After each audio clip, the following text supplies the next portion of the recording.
अस्सलाम वालेकुम viewers. गुज़िश्ता lecture में हमने टेंसेस के मुतालिक जो है वो पढ़ा था। टेंसेस हमारे जो गुज़िश्ता लेक्चर में कंप्लीट हो गए थे, लास्ट हमने जो पढ़ा था लेक्चर, उसमें हमने फ्यूचर परफेक्ट कॉन्टिन्यूअस के मुतालिक पढ़ा था। और उसमें हमने जितने भी टेंसेस जो है वो डिस्कस किए थे, तमाम में आपने जो है वो सेंटेंस पढ़े जिसमें सब्जेक्ट जो है एक्शन परफॉर्म कर रहा होता था। आज का जो हमारा टॉपिक है वो है active voice and passive voice के मुतालिक। हम इसमें बेसिक डिफरेंस पढ़ेंगे कि एक्टिव वॉइस सेंटेंस और पैसिव वॉइस सेंटेंस के अंदर जो है वो फर्क क्या होता है, या हम एक्टिव सेंटेंस को पैसिव में चेंज कैसे करते हैं, या पैसिव से एक्टिव में किस तरह चेंज करते हैं। तो आज का लेक्चर जो हमारा काफी इंपॉर्टेंट है इस हवाले से। तो हर वो सेंटेंस जिसके अंदर सब्जेक्ट जो एक्शन परफॉर्म करता हो, यानी सब्जेक्ट जो है वो आप पढ़ चुके हैं पहले भी कि सब्जेक्ट हम कहते हैं काम करने वाले को। इसी तरह वर्ब जो है उस सेंटेंस में मौजूद हमारा काम होता है। और जो ऑब्जेक्ट है, ऑब्जेक्ट हम कहते हैं जिस पर काम हो रहा हो, जिस पर काम किया जाए, उसे हम कहते हैं ऑब्जेक्ट। अब इसमें जो है वो आप इस तरह पढ़ेंगे कि हर वो सेंटेंस जिसके अंदर सब्जेक्ट जो एक्शन परफॉर्म कर रहा होगा वो आपका एक्टिव वॉइस का सेंटेंस कहलाएगा, क्योंकि एक्टिव जो है वो होता है जो चुस्त हो, जो काम कर रहा हो, जो फाल हो, उसको हम कहते हैं एक्टिव। मिसाल के तौर पर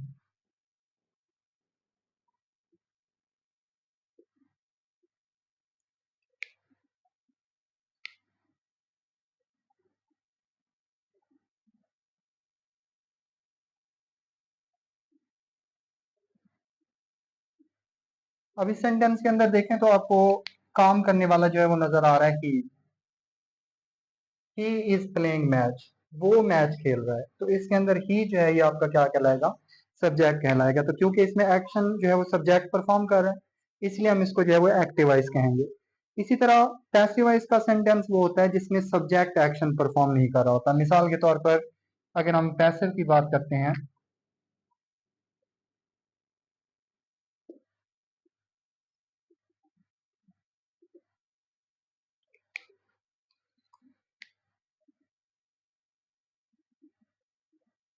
match is being played by him. अब इसमें देखें तो सब्जेक्ट आपका एक्शन परफॉर्म नहीं कर रहा। इस तरह के सेंटेंस को जो हम पैसिवाइज कहते हैं। तो हम इसके तरीकाकार जो है वो पढ़ेंगे कि हम एक्टिव से पैसिव में चेंज कैसे करते हैं। जैसे आपके पास यहाँ पे जी मेंशन है एक्टिवाइज, इसको अगर हम चेंज करें पैसिवाइज में, एक्टिव से पैसिव में, मतलब आपका कोई सेंटेंस है जो कि एक्टिव में है, उसको आप पैसिव में चेंज करने वाले हैं, तो आप किस तरह, कौन से वर्ड को किस में चेंज करेंगे। आपका इसमें जो सब्जेक्ट है वो चेंज हो जाएगा पैसिवाइज के ऑब्जेक्ट में। एक्टिवाइज का जो सब्जेक्ट है वो आपका पैसिव के ऑब्जेक्ट में चेंज हो जाएगा। इसी तरह आपका जो एक्टिवाइज का ऑब्जेक्ट है वो पैसिवाइज के सब्जेक्ट में चेंज हो जाएगा।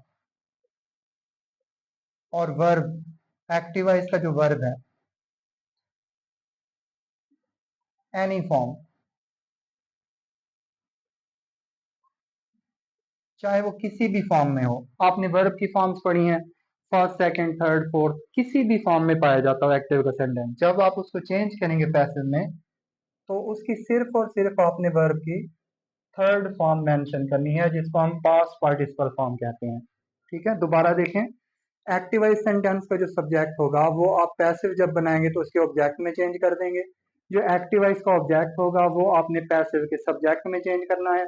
और जो भी वर्ब गिवन होगा एक्टिव सेंटेंस के अंदर, चाहे वो फर्स्ट फॉर्म हो, चाहे वो सेकंड फॉर्म हो, चाहे वो थर्ड हो, फोर्थ हो, आपने जब भी उसको पैसिव में चेंज करना है तो वर्ब की थर्ड फॉर्म मेंशन करनी है। इसके अलावा दो चीजें और हमें यहाँ पे चाहिए होती हैं, वो ये हैं, इसमें आप याद रखेंगे नोट के अंदर, कि जो ऑब्जेक्ट हमने यहाँ पे मेंशन किया है ऑब्जेक्ट से पहले हमने बाई ऐड करना है, ऑब्जेक्ट से पहले हमने बाई ऐड करना है।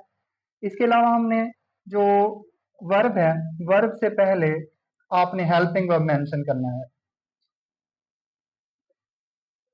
वर्ब से पहले यानी वर्ब की जो थर्ड फॉर्म है उससे पहले आपने हेल्पिंग वर्ब जो है वो ऐड करना है। हेल्पिंग वर्ब जो है वो किसके मुताबिक होना चाहिए? टेंस और सब्जेक्ट के मुताबिक। आप इसमें देखेंगे जो हेल्पिंग वर्ब होगा, हेल्पिंग वर्ब आपने मेंशन किसके मुताबिक करना है? Tense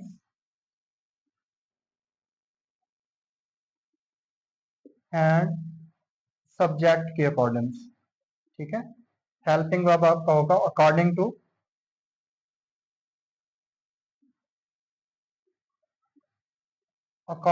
to tense and subject. ठीक है, ये चीज आपने इसके अंदर याद रखनी है। अब इसकी हम एग्जाम्पल के थ्रू जो वो सेंटेंस मैंने लिखा था, आप इसको चेक कर लें। आपके पास जो है यहाँ पे देखें प्रेजेंट कॉन्टिन्यूस टेंस था। प्रेजेंट कॉन्टिन्यूस कैसे था? आपके पास यहाँ पे इज एम आर के साथ आईएनजी फॉर्म की बात थी। अब इसमें ये आपके पास सब्जेक्ट था, इसके अलावा यहाँ पे हेल्पिंग वर्ब और ये वर्ब था, और ये आपके पास था ऑब्जेक्ट। तो इस फार्मूले के तहत इसको चेक करें, हमारा जो सब्जेक्ट था ही, ये जब हम बनाएंगे सब्जेक्ट से इसको ऑब्जेक्ट में चेंज करेंगे तो इसकी ऑब्जेक्टिव फॉर्म लिखेंगे जो कि हिम है। उसके बाद हमने क्या किया कि जो इसका ऑब्जेक्ट था वो हमने सब्जेक्ट बना दिया, जैसे हमने यहाँ पे मेंशन किया हुआ है कि ऑब्जेक्ट को हमने सब्जेक्ट बनाना है। उसके बाद हमने ये पढ़ा कि हमने वर्ब की जो है ना कौन सी फॉर्म लिखनी है, तो वर्ब की हमने थर्ड फॉर्म लिखनी है। इसके अलावा हमने ये पढ़ा कि हम हेल्पिंग वर्ब का इस्तेमाल करेंगे टेंस और सब्जेक्ट के मुताबिक, और ऑब्जेक्ट से पहले हमने बाई लिखना है। अब यहाँ पे एक और चीज आ रही है, जैसे यहाँ पे बीइंग लिखा हुआ है, तो ये हेल्पिंग वर्ब की जो हम चेंजिंग पढ़ेंगे आगे। अभी तो हमने इसके स्ट्रक्चर को डिस्कस किया कि हम इसको चेंज कैसे करेंगे एक्टिव से पैसिव में। अब हम ये डिस्कस करने वाले हैं कि कौन सा टेंस हो तो उसमें हम हेल्पिंग वर्ब कौन सा जो इस्तेमाल करेंगे। आमतौर पर आपने ये पढ़ा है कि हमारे पास जो प्रेजेंट टेंस है, प्रेजेंट टेंस में या तो वर्ब की फर्स्ट फॉर्म होती है या फिर डू या डज होता है, यही पढ़ा आपने। अब जब आप इसको मतलब ये आपके होंगे एक्टिव में, ये आपके एक्टिव सेंटेंस का स्ट्रक्चर है। इसको जब आप चेंज करेंगे पैसिव में, पैसिव सेंटेंस के अंदर, तो आपने उसमें क्या करना है, यानी चाहे वर्ब की फर्स्ट फॉर्म दी हुई है, चाहे वहां पे डू या डज दिया हुआ है, तो उसमें आपने यूज करने हैं is am are as a helping verb. Is am are, इनका इस्तेमाल आप पढ़ चुके हैं कि इज जो है सिंगुलर के साथ आता है, एम जो है वो आई के साथ आता है, और आर जो है जमा के साथ हम यूज करते हैं। तो ये आपने जब पैसिव बनानी है तो इसको हमने तब इस्तेमाल करना है जब एक्टिव से पैसिव में चेंज करेंगे उस वक्त। इसके अलावा आपने पढ़ा था कि जो पास्ट है, सिंपल पास्ट टेंस, उसके अंदर आपने ये पढ़ा था हेल्पिंग वर्ब के तौर पर एक्टिव वाइज में, यहाँ पे आपके पास जो है वो या तो वर्ब की सेकंड फॉर्म होती थी या फिर डीड यूज करते थे और वर्ब की फर्स्ट फॉर्म आ जाती थी। तो अगर सिंपल पास्ट होगा तो उसमें आपने क्या करना है, जब आप उसको पैसिव में चेंज करेंगे तो हेल्पिंग वर्ब आपने यूज करने हैं यहाँ पर वाज वर्ब। ठीक है, वाज वर्ब का आपने इस्तेमाल करना है, और इसमें आप पढ़ चुके हैं, वर्ब दोबारा मेंशन करने की जरूरत नहीं है, क्योंकि वो हम पढ़ चुके हैं कि सिर्फ और सिर्फ हमने थर्ड फॉर्म यूज करनी है। तो जब आप यहाँ पे पैसिव में बनाएंगे इसको तो आप वर्ब की थर्ड फॉर्म यूज करेंगे।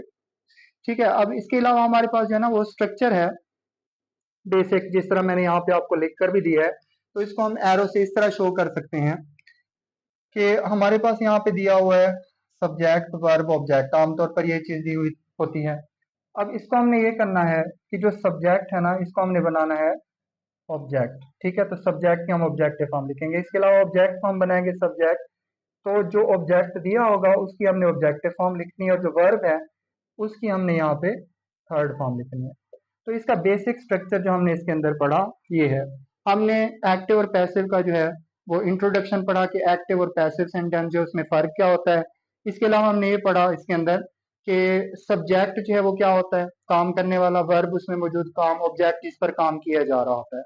उसके बाद हमने ये डिस्कस किया है कि हम जब एक्टिव से पैसिव में चेंज कर रहे होते हैं तो उसका तरीकाकार क्या है। तो उसका हमने ये पढ़ा कि जो हमारे पास एक्टिव का सब्जेक्ट होता है वो पैसिव का ऑब्जेक्ट बन जाता है, और जो एक्टिव का ऑब्जेक्ट होता है वो पैसिव का सब्जेक्ट बन जाता है। वर्ब की हमें थर्ड फॉर्म जो है वो लिखनी होती है। ये स्ट्रक्चर हमने इसके अंदर इस्तेमाल किया। अब इसमें जो है ना हमने ये करना है कि प्रेजेंट टेंस आज के लिए हम डिस्कस करेंगे कि सिंपल प्रेजेंट टेंस जो है उसको हम किस तरह चेंज करेंगे एक्टिव से पैसिव में।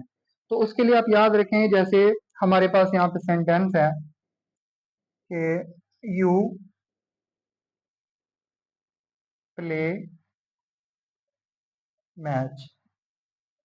अब ये हमारे पास एक सेंटेंस दिया हुआ है एक्टिव वॉइस में, ठीक है। एक्टिव वॉइस में क्यों है?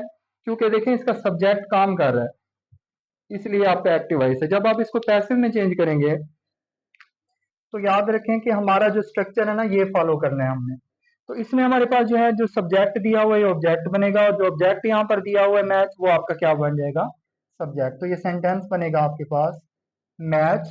उसके बाद हमारे पास देखें जो सब्जेक्ट है इसको हमने ऑब्जेक्ट बना देना है। तो यहाँ पे ऑब्जेक्टिव फॉर्म भी इसकी यू होती है। ऑब्जेक्ट से पहले हमने बाय लिखना होता है, ठीक है, वो लिखेंगे। अब हमने यहाँ पे हेल्पिंग वर्ब लिखना है। तो हेल्पिंग वर्ब हमें हमने पढ़ा है कि हम टेंस और सब्जेक्ट के मुताबिक मेंशन करते हैं। तो देखें फर्स्ट फॉर्म आ रही है सब्जेक्ट के फौरन बाद, इसका मतलब ये प्रेजेंट टेंस है। तो हमने हेल्पिंग वर्ब जो इसमें यूज करने हैं पढ़ चुके हैं हम, इज एम आर वगैरह जो सिंपल प्रेजेंट में। तो हम यहाँ पे क्या लिखेंगे? इज लिखेंगे। उसके बाद हमें वर्ब की कौन सी फॉर्म चाहिए होती है? Third form. तो प्ले की थर्ड फॉर्म क्या होती है? प्लेज। तो सेंटेंस बनेगा हमारा match is played by you. You play match, match is played by you.